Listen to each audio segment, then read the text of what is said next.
बिस्मिल्लाहिर्रहमानिर्रहीम, अस्सलाम वालेकुम। मैं हूं मुस्तनसर हुसैन और स्टार्ट करते हैं आज का सेशन। लास्ट हमारा एक सेशन था जिसके अंदर एक्सेल के डेटे को लिंक किया गया था ऑटोकैड की फाइल के साथ, यानी कि एक्सेल के टेबल को लिंक किया गया था। आज के सेशन के अंदर हम बात करेंगे कि किस तरीके से हम लेकर जाएंगे पॉइंट्स के कोऑर्डिनेट्स को एक्सेल की फाइल के अंदर। ठीक है, तो सिंपल सी एक टिप है, इसको आप देखिएगा। आई होप कि ये आपके वर्किंग फ्लो में आपके काम आएगी।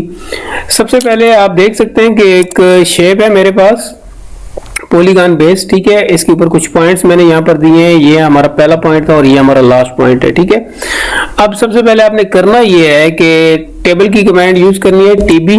ठीक है, देन आपने यहाँ पर आना है और इस ऑप्शन यानी कि इस रेडियो बटन को आपने चेक में रखना है, यानी कि from object data in the drawing. इसके बाद यहाँ से आपने ओके करना है। ओके करने के बाद ये कह रहा है कि create a new data extraction. ठीक है, तो आपने यहाँ से नेक्स्ट कर देना है। ठीक है, नेक्स्ट करने के बाद डेस्कटॉप पर यहाँ पर मैं फाइल अपनी सेव कर लेता हूँ 01 के नाम से, किसी भी नाम से आप सेव कर सकते हैं। इसके बाद आपके पास यहाँ पर डेटा सोर्स की ऑप्शन है। इसके अंदर आप चाहें तो select object in the current drawing, आप यहां से एक ऑब्जेक्ट को सिलेक्ट कर सकते हैं, अदरवाइज पूरी शीट के अंदर जितनी भी ड्राइंग है उसको सिलेक्ट करना चाहें तो उसको कर सकते हैं। ठीक है, इसके बाद यहां से आपने करना है नेक्स्ट।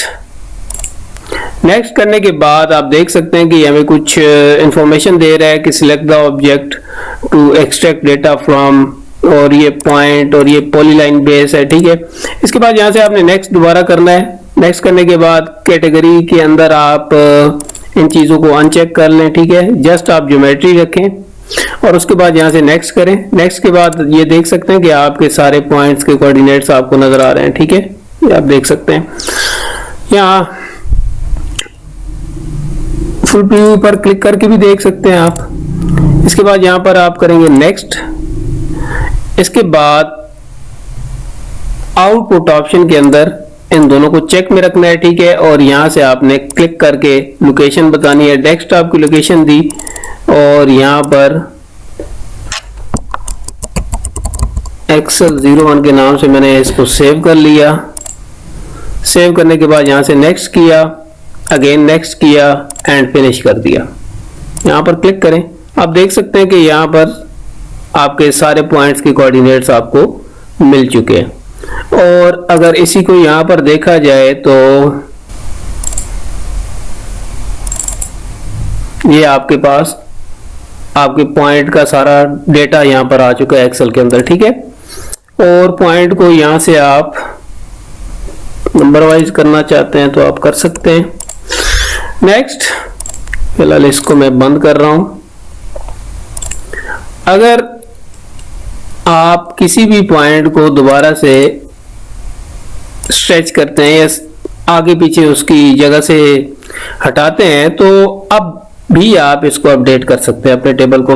तो सिंपल आपने करना ये अगर आप देखें तो हमारे पास तकरीबन 7वां पॉइंट बन रहा है।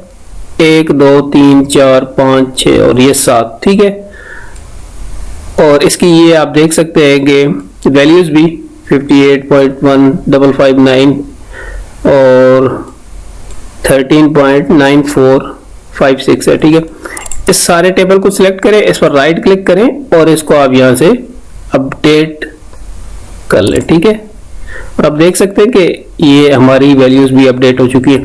आई होप कि ये टिप आपके काम आएगी। इंशाल्लाह नेक्स्ट सेशन में मजीद इस पर बात करेंगे। अपना ख्याल रखिएगा, दुआ में याद रखिएगा। अल्लाह।